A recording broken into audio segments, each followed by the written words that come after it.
O dólar nesse ano segue caindo. Fechou no ano passado a 6,20 aproximadamente e nesse ano até agora está ali na casa dos 5,75. Mas afinal de contas, o que está acontecendo com o dólar? Essa queda vai continuar?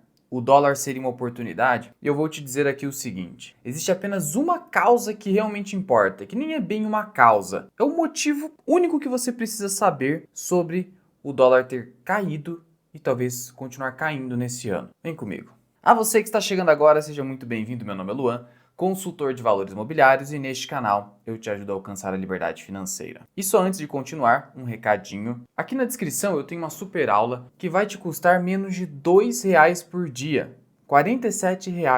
E ela vai transformar a sua mentalidade como investidor. Aproveite que esse preço vai aumentar. Link na descrição e no primeiro comentário fixado. É o que eu chamei de O Segredo dos Bilionários. Mas indo agora ao que realmente importa, dólar. Você vai encontrar por aí diversas explicações causais de causa sobre a queda do dólar nesse ano. Sabe qual é o grande problema disso? É que a mente humana, ela anseia por explicações causais. Isso foi muito bem explicado pelo Daniel Kahneman, Prêmio Nobel em Economia, que escreveu o livro Rápido e Devagar, onde ele mostra que a nossa mente é dividida em dois sistemas. O sistema 1, que é aquele sistema intuitivo, precipitado, que anseia por explicações causais. E o sistema 2, que é o sistema lento, lógico, racional, e que, na verdade, deveria buscar explicações estatísticas. O que realmente importa é a explicação estatística. É o juízo de probabilidade, o que é ou não provável de acontecer. Porque a gente acaba pensando que tudo precisa de uma explicação causal, quando na verdade pode ser simplesmente um evento aleatório, algo que veio do acaso, e aí a gente deve se valer do juízo de estatística ou probabilidade. Por que eu estou te dizendo isso? Para você não ficar maluco, ai meu Deus, o que está acontecendo? O dólar vai cair mais, e aí, o que eu faço?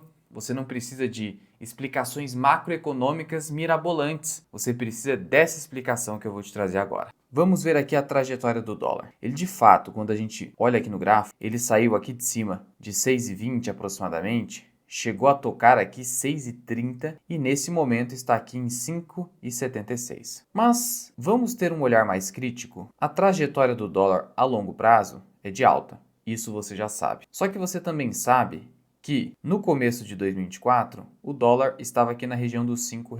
Subiu muito, a alta foi de mais de 20%. Falaremos sobre isso. E agora, a queda é pouco superior a 7%. Você já vai entender aonde eu quero chegar. Não sai desse vídeo aqui ainda, porque isso aqui vai mudar não só a sua vida em relação ao dólar, como também em qualquer área de investimento ou da vida humana. Isso aqui tem muito a ver com o comportamento humano. Essa explicação estatística. Eu lancei aqui numa planilha o que aconteceu com o dólar se a gente considerar o ano de 1994, porque foi a implantação do Plano Real. Então a gente precisa fazer aqui uma paridade dólar-real, desde julho de 94. Peguei de 94 a 2024, onde o dólar na verdade chegou a 6,18. Então ele saiu de R$ 1 para 6,18. 30 anos. No acumulado, tivemos 518% de valorização do dólar frente ao real. Não é pouca coisa, porque essa taxa ao ano, que a gente chama de CAGR ou CAGR, que é a taxa anual composta de crescimento, foi de 6,26% ao ano. Algo muito próximo da inflação oficial aqui no Brasil, como eu já mostrei em outro vídeo, 6,26% ao ano. Só que aqui a gente está considerando um ano de 2024, que foi um ano de uma alta expressiva no dólar. Veja, dólar sobe 27,3% em 2024, fechando a 6,18. Então foi um ano atípico. A gente não pode fechar a nossa análise no ano de atipicidade, no ano outlier, no ano fora da curva. Senão, você está enviesando a sua explicação. Não é razoável. Você precisa ser o quê? Você precisa ser coerente, precisa ter bom senso e analisar também períodos onde o dólar não subiu tanto ou até caiu. Mas vamos pegar apenas os anos anteriores, 2023. 2023 foi um ano que o dólar teve queda. Olha como o resultado muda. Aqui no caso, eu considerei então o dólar fechando a 5,2, como aconteceu em 2023, e a taxa anual composta em 29 anos, agora estou considerando 29 anos, por quê? Porque até 2023 foi de 5,7. Olha como a coisa muda. E 2022? 5,8, uma proximidade com o ano de 2023. Então você já começa a notar o seguinte: o dólar, tendência de longuíssimo prazo, ele se valoriza entre 5 a 6, 6,5% ao ano. Tem essa distância. Guarda isso, é muito importante para você entender onde eu quero chegar. Sendo assim, não é razoável você pensar o seguinte: se o dólar vai valorizar, eu sei que ele vai valorizar, então anos de queda são exceções. Mas se eu sei que ele vai valorizar algo próximo de 6%, 5,5%, 6% ao ano, essa é a tendência de longo prazo do dólar. Se o dólar subir 20% em apenas um ano, eu posso esperar no ano subsequente uma queda. Por quê? Porque ele se distanciou muito da sua média. A média é ficar próximo de 6%. Ele subiu acima do dobro da média, que seria 12%. Ele subiu mais de 20%. Logo, eu posso esperar sim uma queda. Olha só que interessante. Agora, o ano de 2023, que foi um ano de queda. Pô, dólar teve queda. Eu tenho ali uma taxa anual composta de 5,7. Eu sei que 6% dá para chegar. Se é um ano de queda e ainda a gente está um pouco distante da média, que seria 6%, eu posso esperar no ano subsequente uma alta do dólar. Então você começa a perceber o seguinte, que o dólar, que reflete o comportamento humano, oferta e demanda pela moeda, o dólar ele tem comportamento irracional no curto prazo, mas que tende a se normalizar voltando para a média. É a regressão à média. Esse é um fenômeno estatístico muito poderoso. Perguntaram uma vez ao comandante, dizendo para ele o seguinte: olha, você está errado de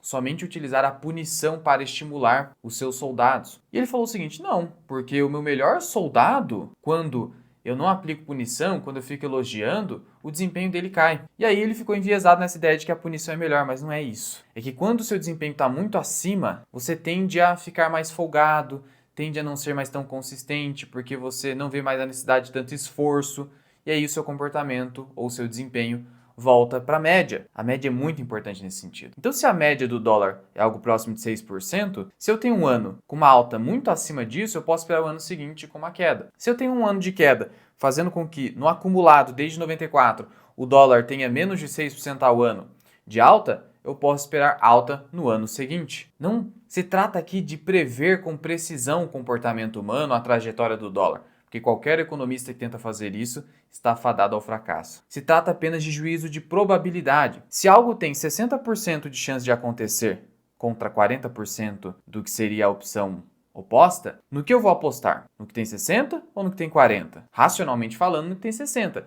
É só isso que eu estou te dizendo. Não significa que necessariamente a opção de 60% é a que vai se concretizar na prática. Pode ser a de 40%. Mas, no longo prazo, considerando a lei dos grandes números, a tendência é que os comportamentos humanos voltem para suas médias. Sendo assim, ano de 2025, que é o ano que a gente está falando agora. Em 2024, o dólar fechou a 6,18. Em 2025, está 5,75. Logo, está caindo 7%. E agora? Com a queda até então, como é que ficaria o dólar se 2025 fechasse agora a 5,75 e eu estivesse falando de 31 anos, considerando desde 1994? Nesse simulado, a gente teria o seguinte, que o dólar teria acumulado 475% de alta com uma taxa anual composta de 5,80. 5,80 foi o que aconteceu praticamente em 2023. Então a gente vê que o dólar já chegou num patamar, nesse momento, que a chance dele é menor de continuar caindo. Portanto, eu vejo o dólar praticamente na sua média nesse momento. E a longo prazo é alta. Por isso, não estou dizendo que é uma grande oportunidade o dólar agora. Mas no longo prazo, se ele seguir a sua tendência, hoje ele estaria num preço justo. Agora, ele não vai cair mais? Não. Ele pode cair até porque nosso comportamento é irracional no curto prazo. Então ele chegar a 5,70, 5,50, o que aconteceria se ele cair a 5,50? Olha só, ficaria até abaixo do que aconteceu em 2023, que foi um ano que se seguiu com uma alta de mais de 20% no dólar. Veja que, se o dólar cair para 5,50, a gente está falando de 11% de queda. Se cair para 5,30, 14% de queda. Isso faria com que o dólar tivesse uma alta composta de apenas 5,53. Seria uma grande oportunidade. Só que não fique ali apenas ancorado em cotação do dólar. Qual o melhor momento de comprar? Você precisa ter uma estratégia permanente, que é o que a gente trata na nossa consultoria de investimentos, na Lumen. Lá a gente não fica tentando acertar market time. A gente apenas tem uma estratégia, um sistema que funciona em qualquer condição macroeconômica possível e a partir disso, olhando para o perfil do cliente, a gente entrega um plano por escrito que o cliente tem acesso e a gente vai fazendo o devido acompanhamento. Se quiser conhecer a Lumen, é só clicar no link da descrição e no primeiro comentário fixado que sem compromisso a gente vai conversar contigo. Mas há outro detalhe também. Você não precisa ficar excessivamente preocupado com a queda do dólar, porque ainda que haja essa queda, a gente vê que o S&P 500 continua subindo. No acumulado do ano, subiu até agora 3,13%. Ibovespa, 3,54%. Veja que o Ibovespa, apesar de ser mais barato, sobe praticamente na mesma proporção, mesmo considerando o fato de que no ano passado o Ibovespa caiu 10% e o S&P 500 subiu 20%. Sendo assim, você não precisa se preocupar com a queda do dólar ou continuidade dessa correção, porque a bolsa americana continua subindo. E assim há um evento do quê? De compensação. Enquanto a bolsa americana está subindo, o dólar está caindo, você vai aproveitando ali essa queda para melhorar o seu preço médio e na prática você está tendo uma compensação fazendo com que você não perca tanto. Claro que você está perdendo um pouquinho se você começou a investir no exterior nesse ano, porque você pegou o pior momento, mas para acumulação não é o pior momento. Lembrando também que investir no exterior não simplesmente significa investir em S&P 500. Tem outras estratégias até mais inteligentes, focadas em fatores que a gente considera na Lumen Investimentos. Portanto, se fosse para eu apostar na direção do dólar nesse ano, simplesmente com uma explicação estatística, eu diria o seguinte, que o dólar deve chegar a 5,70, se aproximando da sua média anual composta de alta, com proximidade ao que aconteceu em 2023, e, no máximo, cairia para 5,50, ficando abaixo da sua média, bem abaixo, gerando uma clara oportunidade. Então, entre 5,50 e 5,70 seria algo que não me surpreenderia no corrente ano de 2025. Depois você me cobra aqui nos comentários. E não tem explicação causal aqui, porque eu poderia falar, mas é o diferencial de juro, que hoje o juro americano está caindo e o juro brasileiro está subindo, favorecendo o carry trade, que é o quê? É o pegar dívida na moeda estrangeira, mais barata, e converter esse dinheiro que eu tomei como dívida para aplicar aqui em títulos públicos brasileiros, onde eu estou recebendo um juro que pode chegar a 15%. Eu poderia falar isso, mas não. É simplesmente o famoso e poderoso fenômeno de regressão à média que o Daniel Kahneman nos lembra muito bem. Como eu sei que pouquíssimas pessoas teriam coragem de falar o que eu falo aqui, de que você não precisa de explicação causal, mas simplesmente estatística, você precisa compartilhar esse vídeo para que ele alcance mais pessoas. Isso vai ajudar bastante a espalhar essa mensagem aqui. E ainda, se a sua intenção é aprender a escolher ações com apenas 3 indicadores e fazer com que você escolha de maneira superior a 99% dos investidores, tem um vídeo que vai estar aparecendo aqui, é de graça, corre lá.